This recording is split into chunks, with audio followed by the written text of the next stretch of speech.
స్నేహితులారా, ఈ సమయాన్ని బట్టి దేవునికి వందనాలు తెలియజేస్తూ ఉన్నాను. ప్రేమపూర్వకముగా మిమ్మల్ని అందరినీ వాక్య ధ్యానంలోనికి ఆహ్వానిస్తూ ఉన్నాను.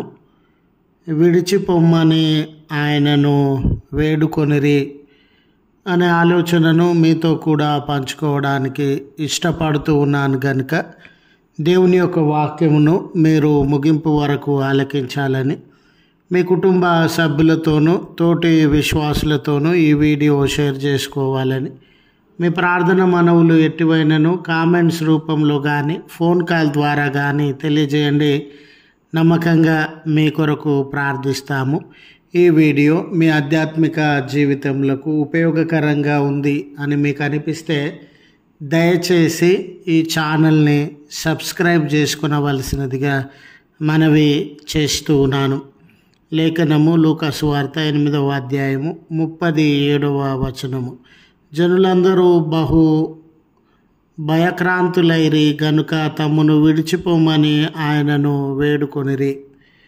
స్నేహితులారా, మానవ సమాజంలో ఒక్కొక్క వ్యక్తిని మనము అంగీకరించడానికి, వారికి సహాయం చేయడానికి, వారితో కలిసి ఈ జీవిత యాత్రలో ముందుకు సాగడానికి, సహకరించడానికి తోటి మనిషిలాగా మానవత్వంతో కూడిన మంచి మనసు కలిగి ఉండకుండా వీళ్ళు వేరే గుంపు, మేము వేరే గుంపు, వీళ్ళు వేరే ప్రాంతము, మేము వేరే ప్రాంతము, జాతి అని, మతం అని, కులమని, ప్రాంతమని ఎన్నో భేదాభిప్రాయముల మధ్య మానవుడు జీవించుచు తాను జీవితం యొక్క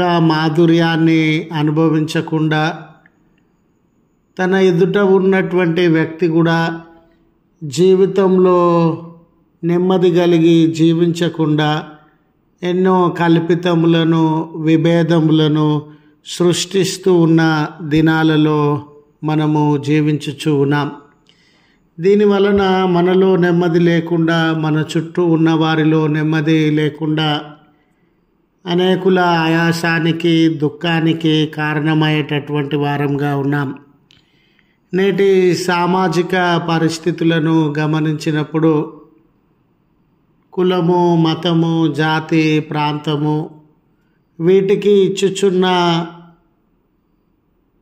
మొదటి స్థానము మనిషికి కానీ, మనిషి అవసరతలకు కానీ, మానవత్వానికి కానీ, దయా కనికరములకు కానీ ఇవ్వడము లేదండి. ఇవన్నీ లేనందున మనిషి ఒక రాక్షసత్వాన్ని కలిగి ఆ రాక్షసత్వాన్ని ప్రోత్సాహపరిచే విధానంలో మనము గమనించేటటువంటి వారంగా ఉన్నాం. యేసు ప్రభుల వారు కూడా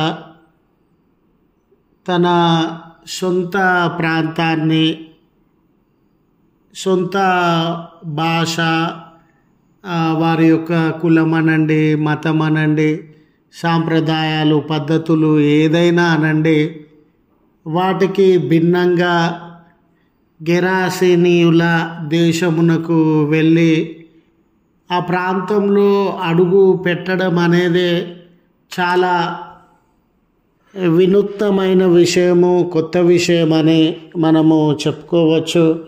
ఎందుకంటే యూదులు ఎవరు కూడా ఇతర జాతుల వారు, ఇతర విశ్వాసుల వారు నివసించే కాలనీ ప్రాంతానికి వెళ్ళడానికి వారికి ఇష్టం ఉండదు. అలాంటి పద్ధతులకు, అలాంటి విభేదములకు, పక్షపాతమునకు విరోధంగా ప్రభువు ఆ ప్రాంతంలో కూడా దేవుని యొక్క కనికరమును, ప్రేమను ప్రకటించాలి, కనబరచాలి అనే గొప్ప సంకల్పం కలిగి ఆ ప్రాంతంలోనికి వెళ్ళి ఉన్నారు.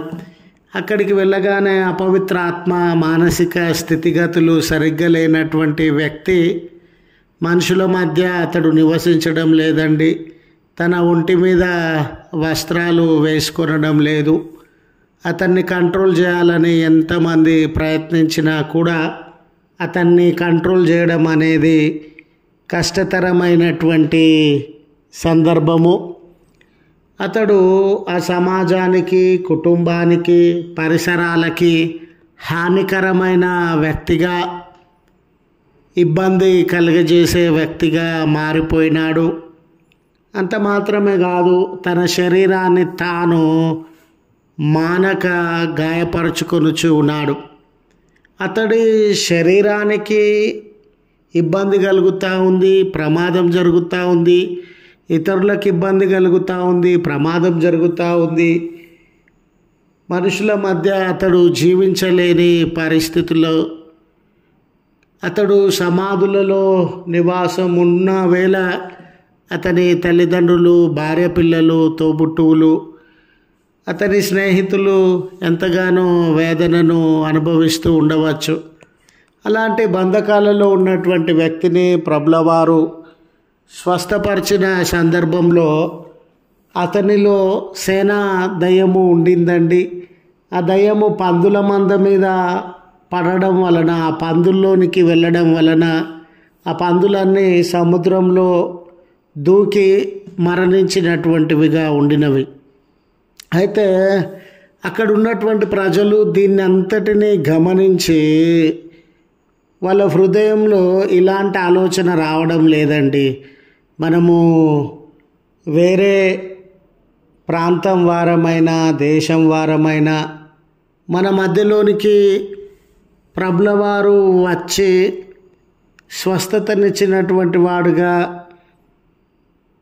చెడిపోయిన, పనికి రాకుండా పోయినా, ప్రమాదకరంగా ఉండిన ఒక వ్యక్తి జీవితాన్ని బాగు చేసినాడు అనే ఆలోచన వారికి రావడం లేదు. కానీ వారి పందులు చనిపోయినవి, ఆర్థికంగా మేము నష్టపోయినాం, మేము పొందవలసినటువంటి సొత్తును పొందలేకపోయినాం అని వారు బాధపడుతున్నటువంటి వారుగా, ఎవరు ఈ వ్యక్తిని కంట్రోల్ చేయలేదు కనుక ప్రభులవారు అతన్ని కంట్రోల్ చేసినాడు. కాబట్టి ఇతనిలో ఇంకా ఏమేమి అతీతమైన శక్తులు ఉన్నవో ఆ శక్తుల వలన మాకు ఎటువంటి ఇబ్బంది కలుగుతూ ఉందో అని ఆయనను వ్యతిరేకిస్తున్నటువంటి వారిగా, మరి ముఖ్యంగా వారి ప్రాంతము, వారి భాష, వారి విశ్వాసము, వారి మతము, వారి విధి విధానాలు, సాంప్రదాయాలు, దురాచారాలు, వీటికి ప్రాధాన్యతనిస్తున్నట్టుగా బాగుపడిన ఒక వ్యక్తి, మానవత్వం నిలబడినది మనిషి బాధలో నుండి, చెరలో నుండి విడిపింపబడినాడని ఆ వ్యక్తి వైపు, మానవత్వం వైపు చూడట్లేదు. కానీ మాది వేరే ప్రాంతం అని, మాది వేరే ఆచారాలు, పద్ధతులు, సంస్కృతులని వాటి వైపు చూస్తూ, అయ్యో ఇతడు రావడం వలన సమాజం బాగుపడుతుందేమో, ఇతడు రావడం వలన బలహీనులు బాగుపడతారేమో, ఇతడు రావడం వలన స్వస్థత కలుగుతుందేమో, ఇతడు రావడం వలన మానవులకు మేలు కలుగుతుందేమో అని ఆలోచించకుండా మా ప్రాంతాన్ని విడిచి వెళ్ళిపోమని ఆయనను అడిగేటటువంటి వారుగా ఉన్నారు. గనుక స్నేహితులారా, ఈరోజు కూడా దేవుని ప్రేమ మనుషులలోనికి వెళ్ళకుండా, వారి మధ్య కార్యాలు జరిగించకుండా, మానవులమైనటువంటి మనము దేవుని సంకల్పాన్ని, చిత్తాన్ని, ప్రేమను గుర్తించకుండా నోరు తెరిచి మా యొద్ద నుండి వెళ్ళిపో ప్రభువా, మా యొద్దకు రాకూడదు ప్రభువా అని మనము పలకడం లేదేమో. కానీ మన ఆలోచనలు దేవుని కార్యం కంటే, దేవుని చిత్తం కంటే ఈ లోక సంబంధమైనటువంటి ప్రాంతములని, ఈ లోక సంబంధమైన విభజనలని, ఈ లోక సంబంధమైనటువంటి పక్షపాతములని, ఈ లోక సంబంధము అనుకొని గిరి గీసుకొని బ్రతికేటటువంటి జీవితాలన్నీ కూడా ప్రభుల వారి ఉద్దేశములను, ఆయన చిత్తాన్ని, ప్రేమను తిరస్కరించే జీవితాలుగా, ఆయనను వెళ్ళిపోమ్మని అడిగేటటువంటి జీవితాలుగా ఉండినవని తెలియజేయడానికి సంతోషిస్తూ ఉన్నాను. అసలు ప్రభుల వారు ఆ ప్రాంతంలోకి ఎందుకు రావాలనుకున్నారు, వారి చిత్తం ఏంటి, ప్రజల పట్ల వారికి ఉన్నటువంటి మంచి అభిప్రాయం ఏంటి అని గ్రహించకుండానే ఆయనను తిరస్కరిస్తూ ఉన్న రీతిగా మనం ఈరోజు దేవుని చిత్తమేమిటో, ఆయన ప్రేమ ఏమిటో, ఆయన ప్రణాళిక ఏమిటో అర్థం చేసుకోకుండానే ఆయన చిత్తానికి, ఆలోచనకి, ప్రేమకి వ్యతిరేకంగా పనిచేస్తూ ఉన్నామేమో అని అర్థము చేసుకోవాలని మనవి చేస్తూ ఈ మాటలను ముగిస్తూ ఉన్నాను. ప్రార్థించుదము. కృపగల తండ్రి, మహోన్నతుడా, మీ పరిశుద్ధ నామమునకు వందనాలయ్యా. కనికరం గల దేవుడవు, జీవం కలిగినటువంటి ప్రభుడవు. ఆ వ్యక్తి సాతాను బంధకముల మధ్య బంధింపబడి తనకు తాను హాని చేసుకుంటూ ఉన్నటువంటి వేళ, సమాజానికి ప్రమాదకరంగా మారినటువంటి వేళ ఆ వ్యక్తిని మీరు కనికరించి ఆ బంధకాలలో నుండి విడుదలను అనుగ్రహించిన ప్రభుడవై ఉన్నావు. ఈ దినాన మాలో ఎవరమైనా ఎటువంటి బంధకాల మధ్య నలిగిపోతూ ఉన్నామేమో, శ్రమల మధ్య కన్నీరు కార్చుచూ ఉన్నామేమో, ఈ ప్రార్థనలో ఏకీభవించుచున్న బిడ్డలను అందరూ వారి కుటుంబంలో మీరు జ్ఞాపకం చేసుకునండి. ఎటువంటి బంధకముల మధ్య, చింతల మధ్య వారున్న మీ పుణ్యనామంన విడుదలను అనుగ్రహించవలసినదిగా మనవి చేస్తూ ఉన్నాం. ఈ నూతన దినం, నూతన కార్యం ఒక్కొక్క కుమార్తె జీవితంలో, కుమారుడు కుటుంబ జీవితాలలో మీరు అనుగ్రహించండి అయ్యా.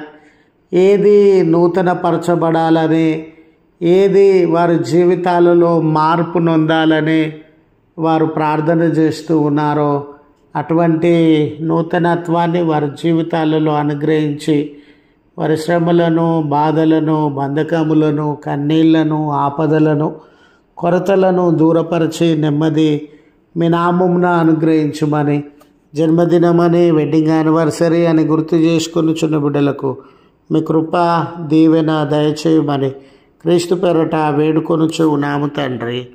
ఆమెన్. తండ్రి, కుమార, పరిశుద్ధాత్మ త్రియేక దేవుని దీవెన మనకు తోడై ఉండి మనలను కాపాడును గాక. ఆమెన్.